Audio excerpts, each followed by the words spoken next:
started by, I like to do a brief check-in anytime I occupy spaces, especially when we are talking about self-care, right? And like what that looks like. So part of self-care is just being aware at every moment and in every space that we occupy, how we're feeling, how our bodies are feeling. And so I would just like to take really quickly a minute just for everyone to kind of drop in the chat how you're feeling in the present moment. We'll talk a little bit about what is self-care, right? And what are different categories of self-care and what is attached to those categories. So a general definition of self-care given by the World Health Organization is the ability of individuals, families, and communities to promote health, prevent disease, maintain health, and to cope with the illness and disability with or without the support of a healthcare provider. And some categories of self-care, we'll start with spiritual self-care, which can look like attending religious services, spending time in nature, meditating, which is something that I have recently incorporated into my self-care lifestyle. Incorporating regular acts of kindness into your day, that is for yourself and for others. And also maybe keeping a gratitude journal. Emotional and mental self-care can look like affirming self-talk. So, affirming ourselves in every opportunity that we get, validating, ourselves and, what we're feeling and experiencing throughout every moment of the day.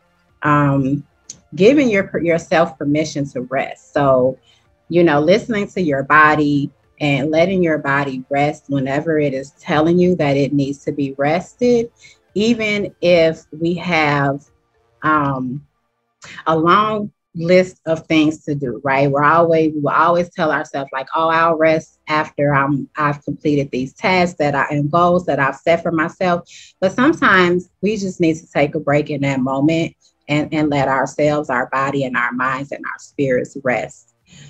Saying no. So my motto is no is a complete sentence. Realizing when we need to say no, right? And setting boundaries accordingly without having to give any explanation of why we're saying no, and not feeling guilt, right? For saying no, because if we allow others to, they will, pile on different things or ask us to do different things and, not really think about what our schedules already look like, right? So usually if someone is coming to us and they're asking us like, hey, can you do this for me? They don't know what we have going on already, right? And so it's okay in that moment to say no. No, I can't, do that in this moment without feeling guilty about it and without feeling like you need to have any type of explanation behind that no. So remember, no is a complete sentence. Also, physical self-care. It's important to take care of our bodies, right? Like making sure that we're getting enough sleep, adopting, routine exercises into our lives that are in alignment with what we're able to do, right? So something that you can stick with, something that's not going to feel like it's pressure or overwhelmed to do. And I'm sure that later on in this program, we'll learn some ways what that looks like. And choosing healthy and nourishing foods as much as you can, right? Not eating a lot of highly processed foods.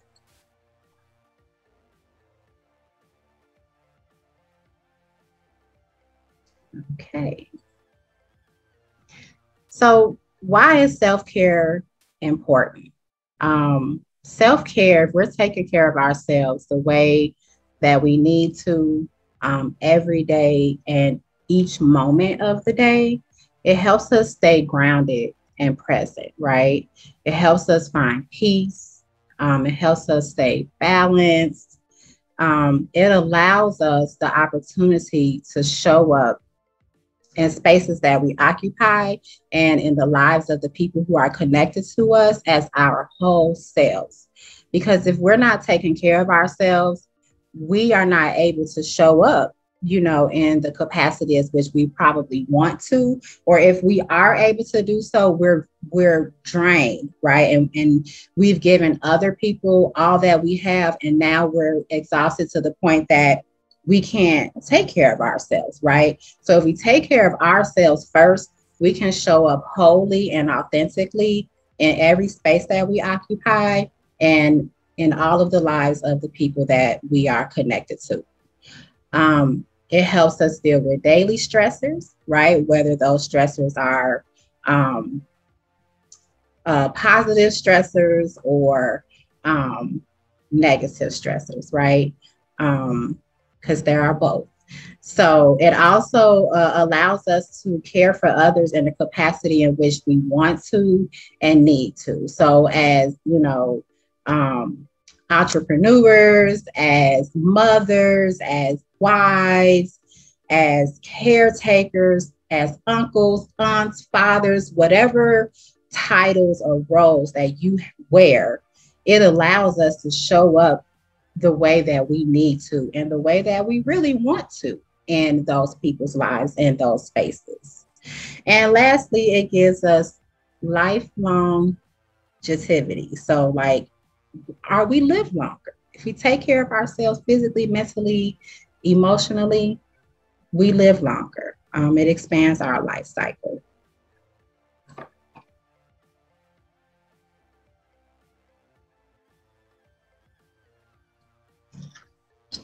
And so what does, starting a self-care lifestyle look like? And I say lifestyle because routine, it is not just a routine, right? Or our routines are incorporated into our lifestyles. And so I remember during undergrad and grad school, social work, those professors always ask us, one of the things they always ask us, what do you do for self-care? What do you do for self-care? Right. And everybody would have the same answers, right? Oh, I go get a massage once a month, or I go get my nails done. Or I may listen to some music if I'm feeling upset to kind of help me process through emotions or feelings that I'm having at that time. But self-care is literally what you do to take care of yourself every day. Every day. Yes, going and getting massages is wonderful, right? Yes, being able to go and treat yourself and get your nails and hair done or your feet done, that's awesome. Also, not everyone can do that, right? We're not all in a position where we can go and spend money to take care of ourselves. And you don't have to spend money to take care of yourself, right? Those are extras. Taking care of yourself, self-care literally is, am I getting enough sleep at night, right? Some of those things that I talked about, saying no, setting boundaries, with people and places, removing ourselves from spaces that don't feel good to us, that don't feel safe, that don't bring us joy, that don't bring us peace, then setting boundaries with people who also don't make us feel safe or bring us peace. It can look like, for me, meditation every morning, right? Every morning, that is how I take care of my mind and my emotions. I take time for myself to go within, right? Nothing else in that moment matters but myself. And that is what I do every day to get my day started, because it does bring me joy, right? It does bring me peace. It does help me stay grounded and in the present moment. And it helps me be more aware of what I need to give myself. So starting your self-care lifestyle, first, you want to determine what type of activities bring you joy, what type of activities replenish your energy and help you restore balance. And you want to start small, right? You want to have goals that are attainable and sustainable, So you don't want to like, I'm going to implement this, and this. You have this long list, right? And you're really excited and motivated. And then you start like, oh, I don't have time to do that today, or I don't have time. So start small. Choose one thing that you can implement into your lifestyle, right? One behavior that you can make a routine. And you can start that now, right? I think that we are all, brought to spaces for reasons. And in this moment, I don't know, maybe some of you all, need to start next week, right? Like realizing in this moment, I really don't take care of myself the way that I need to and the way that I want to. So start now, right? We can start right now. Build up to practicing that behavior every day for 1 week, right? So we know once we practice something for at least a week, that it is easier to make it routine. It becomes part of your routine and you're more likely to stick with it. So if you can dedicate yourself to practicing one behavior that brings you joy, that is helping to replenish your energy, that is restoring and maintaining balance in your life, do it for 1 week.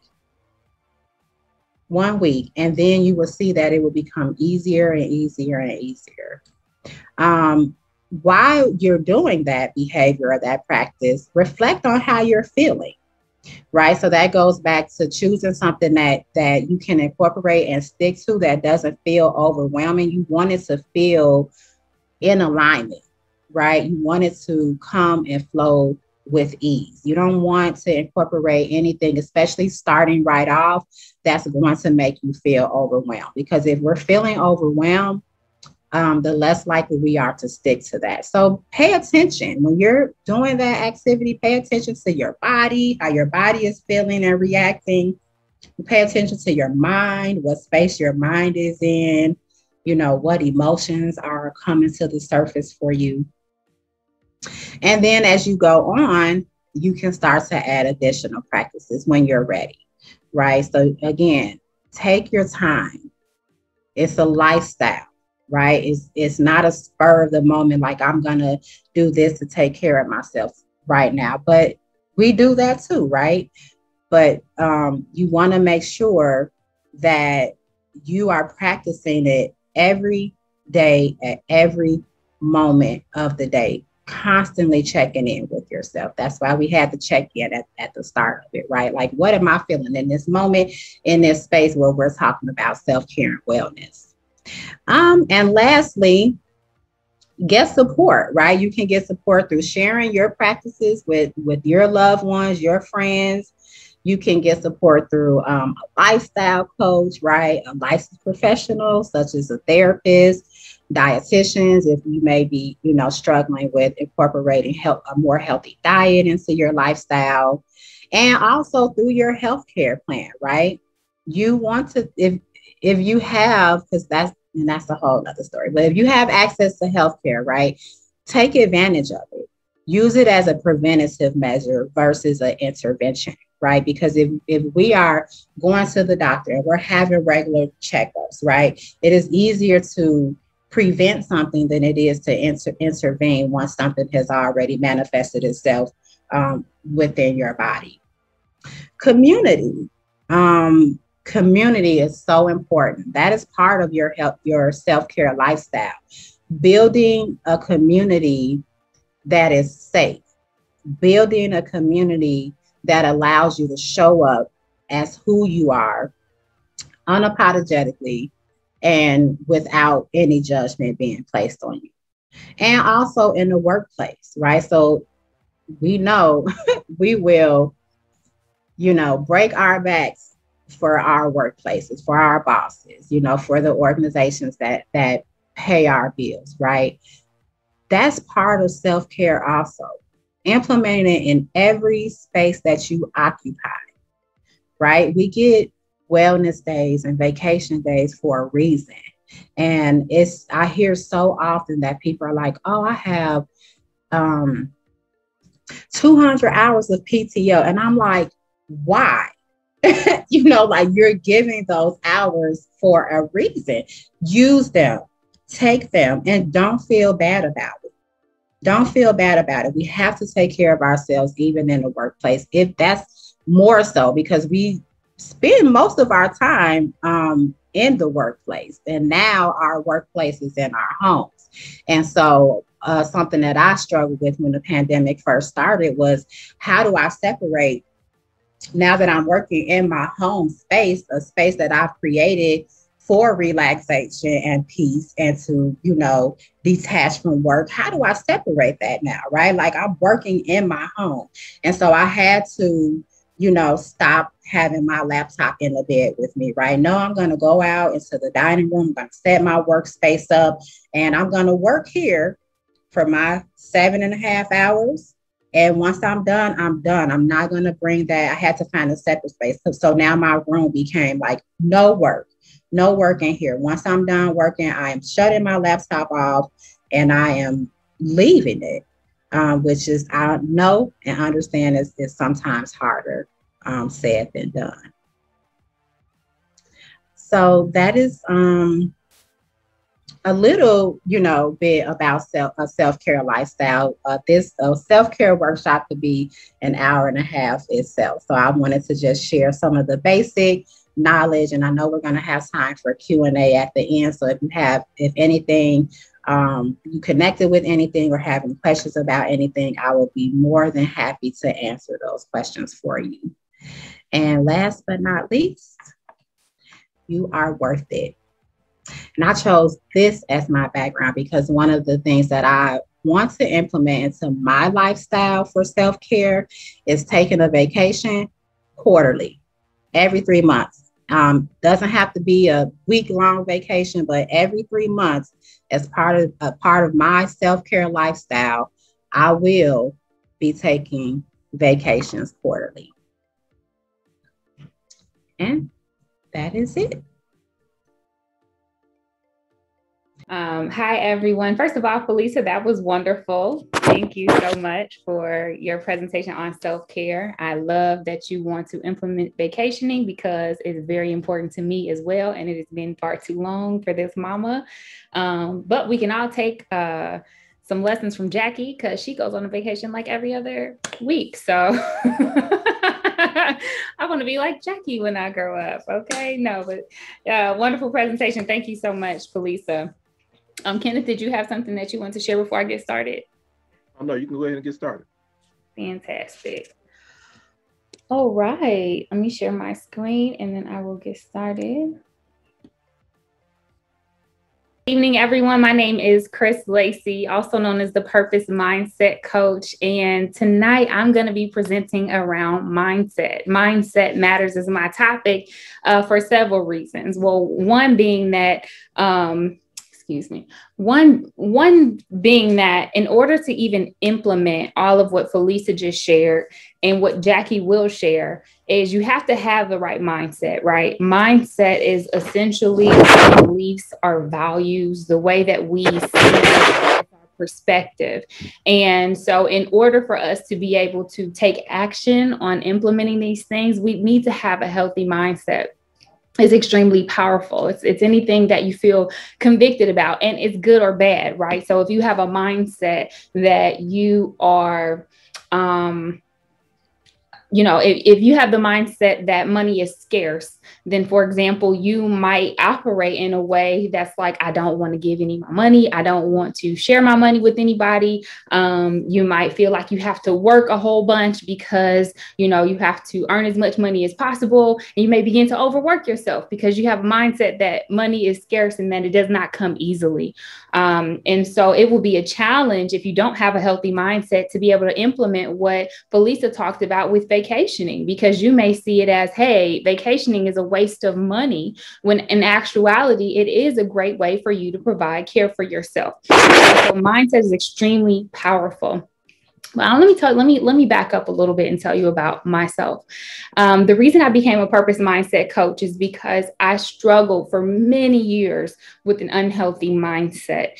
And it took for me to go through some very challenging times in my life. It was essentially, I don't even remember what year it was anymore, but quite a while back, I found myself evicted in the middle of I said convicted, y'all. I wasn't convicted. I found myself evicted in the middle of a Chicago winter with me and my 2-year-old daughter. My ex-husband had completely abandoned us, and I didn't know where he was. We ended up, thank goodness, having some family's houses that we were able to go to and kind of drop off some of the things that we were able to keep in the process of being evicted. And so I was able to go stay with my sister. But after we dropped off our things, my ex-husband completely just left, and I didn't know where he was or what was going on. And I specifically remember a moment in time where it was almost like a movie, y'all. It was like I had a moment where I could hear my baby crying in the background. She was crying and she was asking for her father, and I didn't know where he was, and I didn't have an answer for her. But in that moment, something kind of struck on the inside of me, and it wasn't like anger. It was like this determination where I thought, like, how did I end up in this place? Mind you, at this time, I am earning my master's degree, right? And so I am an excellent student. You know, I work really hard. I work full time to help, support our family. But, I didn't know how I landed myself in this sort of situation. And it was in that moment that I had to do like this really big, deep dive. And I made up my mind that me and my daughter would never be compromised like that again. And that's when I kind of went on my personal journey for self-care and self-love and getting to know myself and rediscovering everything about me that led me where I was. Because I remember that I was in school, I was earning my master's degree. I had so many aspirations, and it was like all of those things kind of just fell by the wayside. It was like I was just going to school to go because I felt like I needed a degree, but I wasn't really pursuing that which was my dream. And I realized I landed myself in very unhealthy relationships because of the way that I thought and felt about myself. And that's where mindset came in for me. I just realized how truly powerful it is. Our mindset, it shapes our identities. It affects our behaviors. It determines how we show up in the world. And so that's why I went on this journey. And that's why I am now the Purpose Mindset Coach. So when I say that it influences identity, let's kind of take this to the pandemic, right? A lot of us and also our behaviors. I don't know about y'all, but for me, the pandemic began to make me, I'm extremely social. I love interacting with people. I love hugs. And now they tell me I can't touch nobody. I can't get nobody no hug. I can't see people. And it drives me nuts. And so for me, it became a lot of anxiety for me. And being around people, which I usually am very comfortable with, conversing with people, being around people, I became very anxious. It's like almost looking at people as walking germs. like everybody had a germ, and I was just trying to hide and keep my kids safe. Right. But why? Because my mindset was around this pandemic, around COVID, it could kill me. That was my first thought. It was like, this thing can take me and my family out, and I need to protect us at all costs. Now, I'm not saying we shouldn't take it seriously. I think that we all should. The way we choose to do that might look different, but the anxiety came from my mindset around that specific thing. So it lets us know how powerful it truly is. My natural person of being extroverted and all of that completely got shut down when my mindset changed about people, right, at the time. So why is mindset so important though? And why is it so powerful? Because whatever you think, you become. Whatever you think, you experience. And it does not always happen instantaneously, but it can. Most of the time, our mindset is developed over time, right? So we have a lot of people that influence our mindset or circumstances, right? It's either our past circumstances or past experiences, our present circumstances, our relationships, sometimes our faith or religion, and even society have an effect on our mindset. And so there's so many different influencers, but the best thing about mindset is that it's yours. You get to choose it. And a lot of us often take on mindsets because of what other people have shared with us in the past, because of the way that other people think. Our family members may think this way. And so we've adopted that mindset. Someone may have told you you weren't enough, and now you have the mindset that you're not enough. But the reality is we get to choose our mindset. And that means that you can create whatever you desire in your life. Think about everything that we experience. Everything that you see is invented by something or someone. And what does that mean? That means it all started with a thought. Someone had to think the thing first. And so that's how powerful mindset is. Whatever you think, you can create. Okay. So let's into it. Okay, it ain't letting me go to the next tab. There we go. Awesome. So today we're going to talk about 4 things that you can do at this very moment right now to shift your mindset and prosper. Okay. And the very first thing is express gratitude.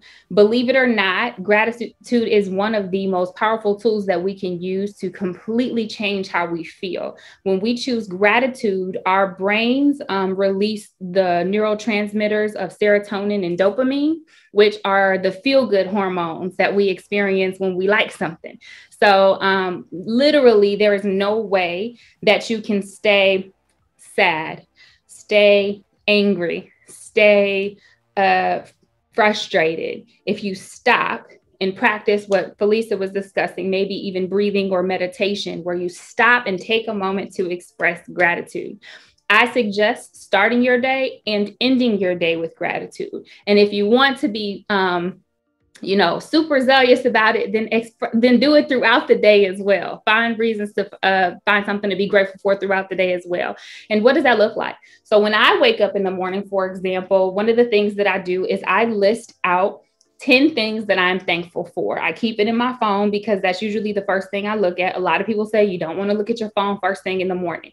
I believe you don't want to go through social media. My Bible app is on my phone, so I do look at my phone, but it's for the Bible app and it's to do my gratitudes. Okay. So I start my day with my gratitudes and I write down and I say, I am thankful for. Now, y'all, I know sometimes, especially during the pandemic, when we're struggling, it's hard to find things to be grateful for. Well, it's really not. It seems hard. It feels hard, but we all do have so much to be grateful for. If we're still breathing, if we're still having the opportunity to live another day, we have something to be grateful for. So I don't care if you have to say, I'm grateful for every hair on my head today, right? I tell y'all, I'm losing my hair because of postpartum hair loss. And now I'm more grateful for my hair than I was probably 3 weeks ago. So we can find things to be grateful for. And there's oftentimes a lot of things that we take for granted, right? And so we don't want to do that, especially in a season like this, where there seems to be so much turmoil around us. We've had a crazy year with not just the pandemic, but the world that we are living in, especially, here in America. It's been rough for us, right? And so we want to be very intentional about this thing. And then also, I not just list out 10 things in the morning before I go to sleep. Okay. When Falisa mentioned, I think you mentioned sleep. Sleep is very important to our self-care. And we don't, any kind of sleep is not good sleep. You want good sleep, right? And so a good way to enhance your sleep is by expressing something that you are grateful for before you go to bed, because it puts you in a more calm state of mind. So at least 3 things. What went well today? And so if you can think about 3 things that went well for you and express gratitude for those things, you'll be able to rest a lot better. So that's the first thing. The second thing, okay, is to release worry and anxiety from your life. This is something that any and everybody can do, and it's very simple. When it comes to mindset, it's all a matter of perspective. If you see the diagram on your screen, it's very simple. It's my favorite thing in the whole world. It's something I share with all of my clients, and I love when I get the opportunity to share it in a setting like this. And if you see the top bubble, it says the blue bubble at the top left, it says, do you have a problem in your life? If the answer is no to that, then don't worry. Now, as simple as that may seem, think about how many times in our lives things are going well, and then we create anxiety by thinking about what could possibly go wrong. Y'all, a lot of us are doing this because we're just like, oh my God, this is too good to be true. And we bring on unnecessary anxiety and worry in our lives, which is not good for our mental or emotional health. And eventually worry and anxiety can manifest into physical issues. So why would we want to keep something like this in our life? We don't. And so we don't want to bring on worry if we don't have a problem, right? So do you have a problem? No, then don't worry about it. Okay. The next part is, do you have a problem? Yes. I do have a problem. Sure, a lot of us might have problems during this pandemic. The question is, can you do something about it? If the answer is no, then don't worry. If you can't do something about it, don't worry about it. It doesn't make sense, right? And again, we worry about that which we can't control. Release the need to be in control and choose to only pay attention to what you can do something about. One of my favorite prayers is the serenity prayer, and it's, God, grant me the serenity to accept the things that I cannot change. Okay, the courage to change the things that I can, and the wisdom to know the difference between what you can and can't control, and then don't worry about that which you can't, right? And then the very last one is my favorite one. It's because the question is, do you have a problem? Yes. Can you do something about it? Yes. Then you don't need to worry about it. Again, y'all, this seems super simple, but it makes me super excited when you think about like how many times we really bring on worry, anxiety in our lives unnecessarily. So hopefully that encourages you. You can go and you can look up the worry flow chart and find yours, print it out, put it next to your desk, put it on your, put it in your car, put it on your, so you can see it on the way to work, put it in your mirror, in the bathroom, wherever, put it on your refrigerator, put it wherever you need it to be, to remind you that you have, if there is nothing you can do about it, you don't need to worry about it. And if there is, you certainly don't need to worry about it because you have the solution for it. Okay. The third thing you can do today to shift your mindset and to prosper is to become a solutionist. There's this guy named Edward de Bono, and he has this thing called the 6 thinking hats. And the 6 thinking hats is essentially when you're faced with a problem, you have multiple ways to look at the problem. So before I jump into kind of giving you some of those examples so that you can look that up. What I mean by become a solutionist is there's a lot of people, how do you say it, that say, I know you've heard people say it, like there's a person who has a problem for every solution or something like that. Like every time you try to say something positive to a person who's negative, they always have a comeback for it. Instead of being that person, become the person who's looking for the answer. Become the solution. And there are so many benefits for becoming a solutionist, right? Not only are you able to solve problems and relieve stress in that way, but becoming a solutionist is an excellent way to make money. That's how entrepreneurship comes in, right? Or if you become a solutionist on your job, then you're more likely to get a raise, right? Because you're the problem solver. Not to burden yourself with solving everybody's problems, but to be intentional about looking for the answer instead of focusing on the problem. You can be creative. There's a lot of people who think they don't have creativity. Creativity is not something you have. I'm sorry, excuse me. Creativity is not something you have, it's something you do. Creativity, I was saying, is not something you have, it's something you do, right? Okay, so when you become, let's go back to the 6 thinking hats. Edward de Bono came up with this idea. All of us essentially have a specific way of looking at things, usually, and you think that's just the way that you do it. But with this particular solution he created, anybody can adopt this mindset, right? So what happens is, for example, you have a problem, and then you put on these different hats and you look at it from a different perspective. So for example, the white hat is all about data. If you literally physically put on the white hat, and we're all about imagination, and we'll get into that in a minute. So I encourage you to do this when you look it up. Again, his name is Edward de Bono, and it's called 6 Thinking Hats. Okay, if you want to write that down, 6 thinking hats. And so when you put on the white hat, that's the logical hat. The logical hat is all about finding the data. So it's like very specific. What's the problem? Okay, now I know the problem. I'm looking for the solution. This is all of the logical things that could take place. Okay. And so the next hat, you take off the white hat and you might put on the green hat. The green hat is all about creativity. That's the creative ways that you can look at this problem. How can I solve this problem in the most creative way? What can I create out of this situation? What's the opportunity here? The opportunity to grow. And then you have the black hat. If you put on the black hat, if you remember like a judge's coat, it's black. It's like how you judge the situation. You're very critical of it. What could go wrong here? Right. And so again, there's 5 hats in total. The yellow hat is all about opportunity and optimism. But the beautiful thing is when you put on each of these hats, it allows you to position yourself to think differently about the problem, other than the way that you typically would do it. So where Falisa might be a yellow hat because she is a person who likes to see the good in things, I might be the black hat because I'm very critical and I'm good at seeing what could go wrong here, right? And so typically we're always used to being one of those hats, right? But this allows you to take the opportunity to be each one and find a new solution for your problem. So I think that's a creative way to do that as well. All right, moving on.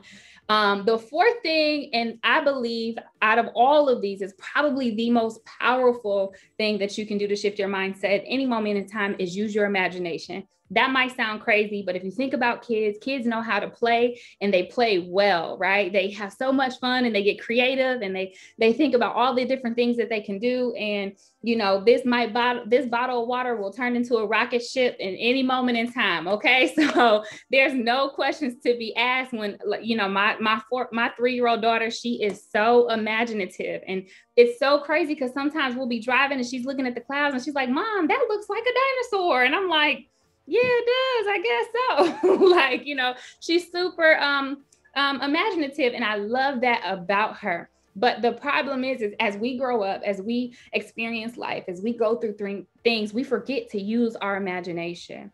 And imagination, or another term for this is using visualization, is very, very powerful. Actually, visualization is used as medicine for people sometimes. And research has shown that using visualization practices can improve your health. So let me give you an example. We forget sometimes we don't even have vision for our own lives, right? We don't even set goals for ourselves, or we say we want to do something, but we have not taken the time to imagine what that feels like. So I'm sorry, I keep calling on Falisa because she spoke, but Falisa mentioned she wanted to go on vacations every quarter, right? And so what's beautiful about that is she can use her imagination literally by sitting in her seat or looking at the picture that she shared with us and closing her eyes afterward and imagining what it might feel like being on that beachfront. And by making herself present in that moment, she makes it more real. See, our brains are quite interesting, really. But they don't know the difference between something that's vividly imagined and something that's real. That's why if someone tells you, imagine cutting a lemon in half and licking it, your mouth will start to water, right? For me, my mouth is watering just saying it. Now, for some people, it takes practice. People are like, I can't see things when I close my eyes. I don't have imagination. I don't have visualization. It's not true. Just like many other things, it takes practice. And so just if you start doing this and you've never done it before, I want to encourage you to continue to do it. So write the vision and make it plain. If there's something that you desire to do, let's say you've struggled or you had a major breakdown during this pandemic, something you had a loss, whether it was of a job or of a person or relationship. Maybe you feel like you kind of lost yourself. Like for me, I felt lost for a minute because I couldn't go out and interact and engage with people like I once did. And so with that, I had to bring myself back. Okay. And so you need to imagine, write down what's important to you, what matters to you, set a goal to do that thing, and then visualize yourself showing up as that person, showing up in those places in the way that you desire to be. In any moment in time, you can truly just shift the atmosphere if you take the time to breathe and imagine what you truly want from the situation, and then begin to live that thing out. So those are 4 things that you can do right now to shift your perspective. The next thing I want to say really quickly is this. We all know this guy. He's done a lot. We know him for how great he is, because he's one of the greatest, right? But when you are intentional about your mindset, you can take back your power. As much as we know Michael Jordan to be one of the greatest ball players, he just simply wasn't at first. He was trash, if I'm being honest. he wasn't as good as, it took time. And even the same thing with like Kobe Bryant. It took time for them to get where they finally ended up, right? And this quote is from MJ, and he said, "I missed more than 9,000 shots in my career. I've lost almost 300 games. 26 times I've been trusted to take the game-winning shot, and I missed. I failed over and over and over again in my life, and that is why I succeed." That lets you know how powerful mindset and perspective is, because losing that much would cause some of us to break down and die in our own shell, just fall apart. But if we can start looking at adversity, if we can start looking at our circumstances as opportunities to grow, as opportunities to push forward, as opportunities to, get to the next level, then honest to God, every time we're faced with something, we can look at it as like, oh man, I can't wait to see what this is going to look like on the other side. I can't wait to see. One thing I say to my girls when it feels like the weight of the world is on your shoulders, I say, sis, do a squat. Okay. Cause that's just what I believe in. If you want a nice round bottom, you do some squats. And so that's what you need. You need resistance. We need resistance for growth. And so I want to encourage you all to understand that your mindset is powerful. You can be, do, or create absolutely whatever you desire, but it starts with a choice. And it's your choice to be relentless. It's your choice to be unapologetic about your dreams. And it's your choice to be uncompromising about what you want in life. And so no matter what you're facing, you get to choose how to deal with it, and you get to choose what your mindset is towards it. It can break you or it can build you, but that's totally up to the way that you choose to view things. Okay. That's it for me, y'all. Again, my name is Kristie Lacy. People call me the Purpose Mindset Coach. You can follow me on Instagram or Clubhouse at Chris Speaks Life. If you ever want to work together, you can go ahead and check out my website. It's chrisspeakslife.com. Oh my goodness, I'm sorry. We're ending anyway, so let's stop the share. I'm so sorry, y'all. But yeah, it must be an important call, because I definitely have them on Do Not Disturb. But yeah, that's me, y'all. Thank you so much for having me tonight. And yeah, we're going to turn it over to Miss Jacquelyn Guider. I can't wait to hear what she's going to be sharing with us about nutrition and exercise. Hello. Thank you guys for having me today. Let me take a drink of water first of all, and I'm going to share my screen. I am very new to the Zoom everything, so please bear with me a little bit. So the first question is, what is physical health? What do you think physical health is? You can keep it nice and simple.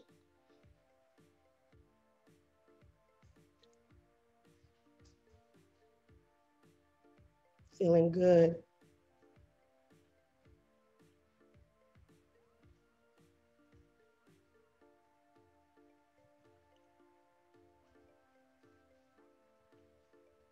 Yeah, any others?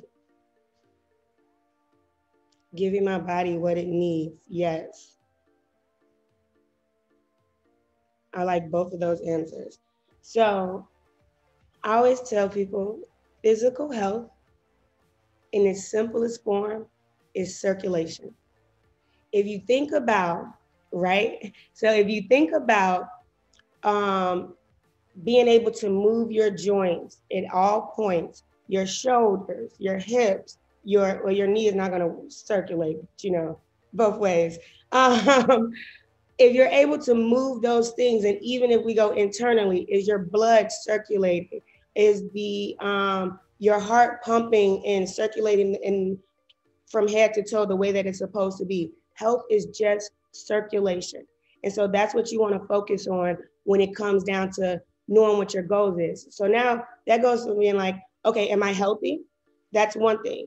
Then it's like, okay, these are my fitness goals, and these are the shapes and the like physical goals that I want. That's different, and we have to set our goals accordingly, right? We have to set our routine accordingly. But you can be healthy doing 30 minutes of cardio a day, right? But is that going to get you to the physical that you want? That's what you have to ask yourself, okay? So our second question, what is the only way to lose weight? Everyone's like, there's only one way. Is it not the tummy teas? What is the only way to lose weight? Movement, stay away from fast food, definitely stay away from the processed foods, guys. Burning more calories than you take in. Thank you so much. A calorie deficit is the only way to lose weight. You have to burn more than you take in, okay? And I say that to say, and that's one of the questions because, you know, everything works if you do. The 30-day programs, the diets, the fads, every single thing will work if you do. But is that sustainable, right? Is that the thing that we can stick to? I always say for the rest of your life. I might not go to a dance class for the rest of my life, but I know that I would get up and dance for the rest of my life. You know what I'm saying? I may not weight train for the rest of my life, but you know, guys, I do stuff like while I wait for my elevator, I'll do, what's they're called? Calf ups, you know, leg raises and stuff. And then on a good day, I don't do this all the time, I'm not gonna lie to you, I'll take the stairs. And so it's just creating ways to, one, get those extra calories burned. And this is I'm not gonna get into food too much, but I always think about when it comes to like health and wellness, like they said, no processed foods. You wanna watch the fried foods, watch the sodas and things like that. But you also don't wanna, all of those rules, you wanna just keep adding good too. Someone said earlier, feeling good, health is feeling good. You wanna think about adding more good in, and all of the other stuff will slowly fade away. So I was vegan for about a year. I'm not anymore, I'm totally flexitarian. We can talk about it later on the gram or something. But when everyone's like, how can you do that? How can you not eat meat?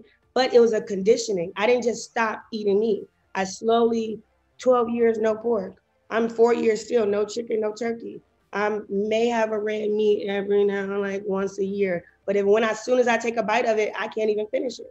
So you just slowly push things out and you create meals that you actually like, not the meals that they're like, eat this chicken and broccoli and rice and be healthy. You're gonna be miserable. So you have to create something that actually will work for you, okay? And so yes, the only way to do it is a calorie deficit. Get some movement in and make sure you're burning more than you're taking in. True or false? Everyone can answer this one. I have to stop eating carbs in order to lose weight. I have to stop eating carbs in order to lose weight. False, false, false, false, false. My heart is warm. My heart is warm. Okay? It is very false that you have to stop eating carbs to lose weight. On my nice presentation, I used the sharks from Finding Nemo's and said, carbohydrates are fuel, not foes, okay? Like, they are fuel, not foes.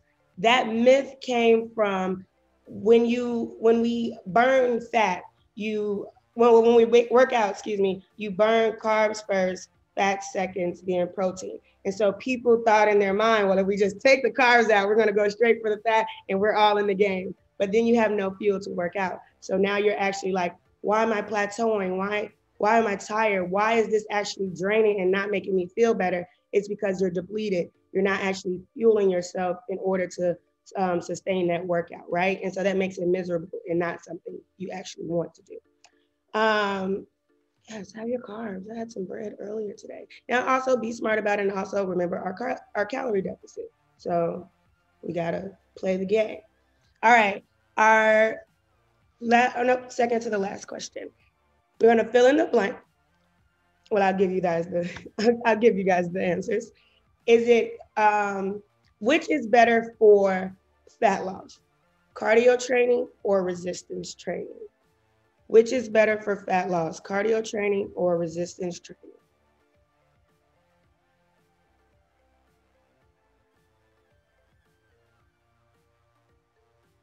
Resistance, cardio resistance. Yes, resistance training is better for fat loss. So cardio is training, again, we talked about it, for your physical health, for that circulation, for you to get going. And you can actually, in some cases, burn more calories doing cardio, right?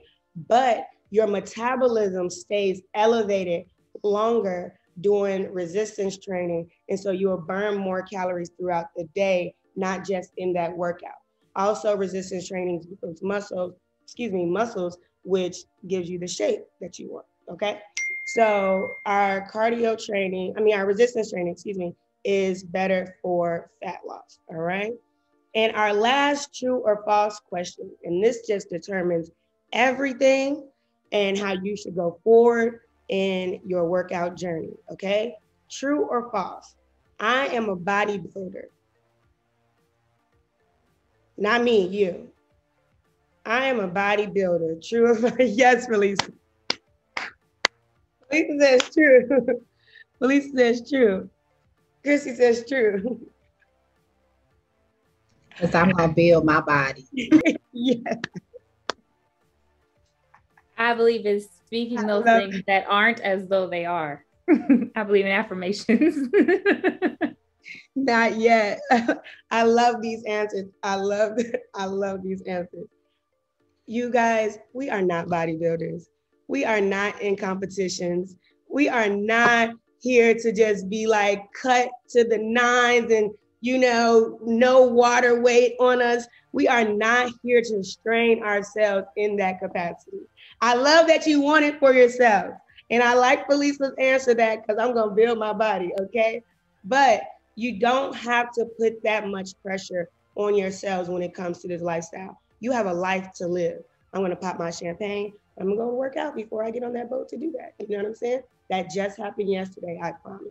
So it's just like that. Like, I'm serious, Chris. Okay.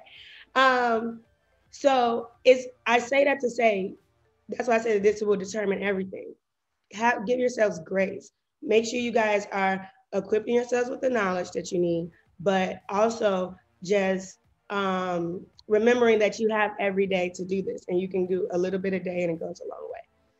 All right, so we're gonna go to our 7 movements, and I can demonstrate since we don't have the photos. Our 7 movements are very simple, and I'm thinking I have to wrap it up soon anyway. Our 7 movements are very simple.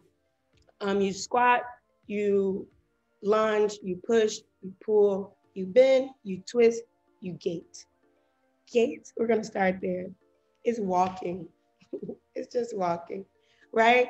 And so we do that every day, simply, casually. I actually, fun facts, I don't know if some of you guys have different compensations in your walks. I intentionally walk sometimes where I walk outward just casually. So I'll intentionally walk and I'll turn my feet over and try to correct my walk as I go. But again, gait, very simple walking, okay? Push and pull. Let me put a cap on our water bottle here, okay? So push and pull, simply a bicep curl is a pull. You're literally pulling from its starting point, okay? A press is a push, simply pushing. I always think about, our next one, our bend and lift, I always think about my nieces and my nephews, okay? Because our bend and lift, that's when we're gonna get in our squats, and you're actually going to, I have a little setup here for you guys. See, but none of my children are here. But again, our bend and lift with our laundry basket, nice squat, very natural thing that we do all the time. If you have the lower laundry basket, the same thing with our hinge, which is one of our motions, our hinge and lift. Just as simple.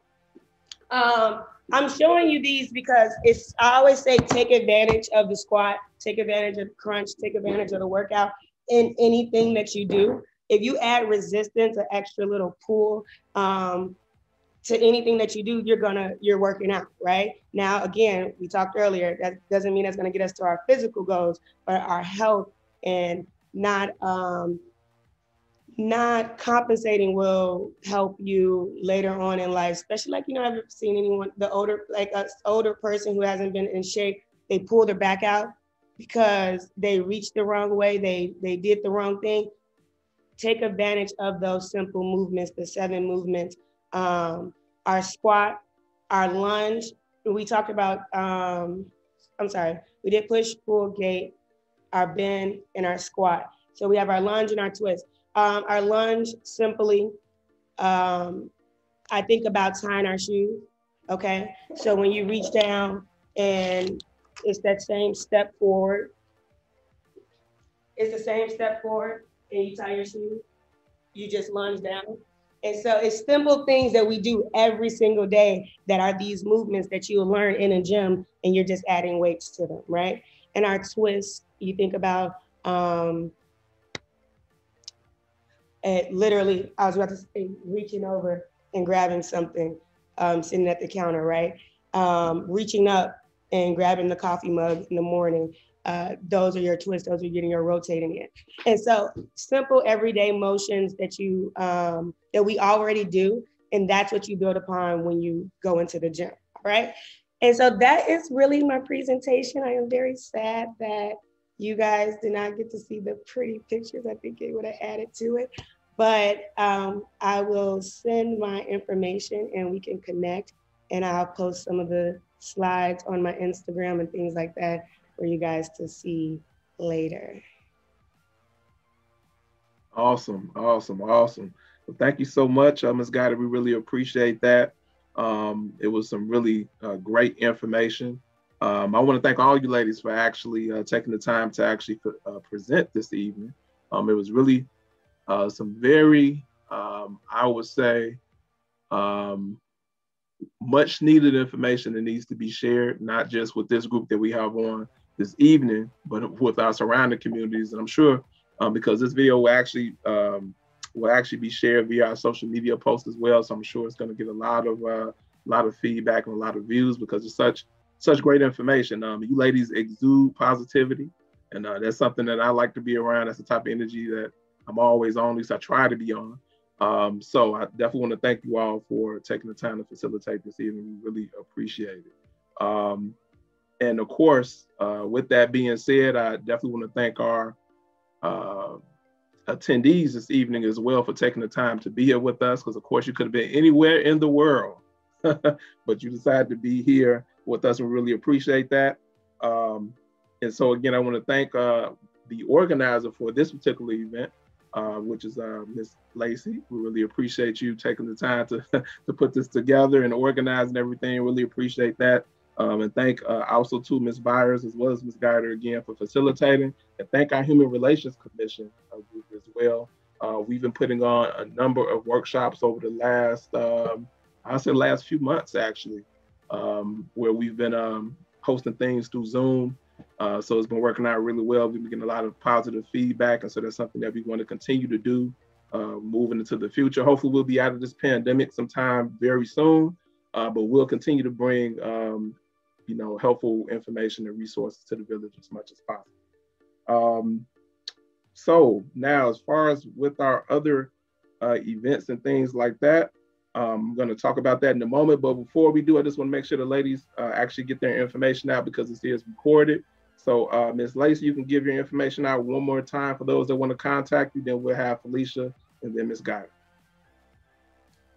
Sure. Thank you again. I am Kristie Lacy. You can reach me by visiting my website at chrisspeakslife.com, or I'm pretty much on Instagram and Clubhouse. I'm speaking in Clubhouse often, or you can find me on Instagram also at Chris Speaks Life. So it's KRIS Speaks Life. Okay. That's it. What else? Yeah, that's it. I hope we connect soon. Awesome. Ms. Byers? So I don't don't have a website yet in full function. So you can connect with me on Instagram at I Know My Own Work, and also Fab the Empress, and on Facebook, just Falisa Byers. Awesome. And Ms. Guider? I am Jacquelyn Guider. You can connect with me at beastatplay.com. Also on Instagram at beastatplay, and also at Just Jackie B on Instagram as well.